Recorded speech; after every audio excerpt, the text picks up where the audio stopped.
এই ঘরটা এখন ভাঙবো, দেখবো কত হয়েছে। ঠিক আছে, এই ঘরটা এখন ভাঙা পড়বে।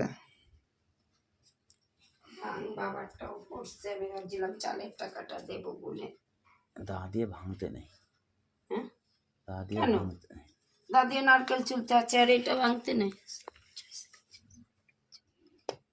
এখান দিয়ে ভাঙতে হয়। হ্যাঁ গুরুদেব।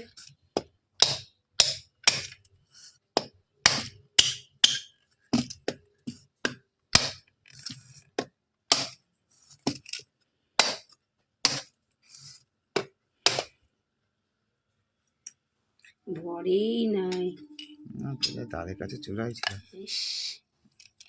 এর মধ্যে এখনো 4,000 টাকা ঢুকতো। না, ওই বেশি না, আর মোটামুটি কিছুদিন ফেললেই হয়ে যেত।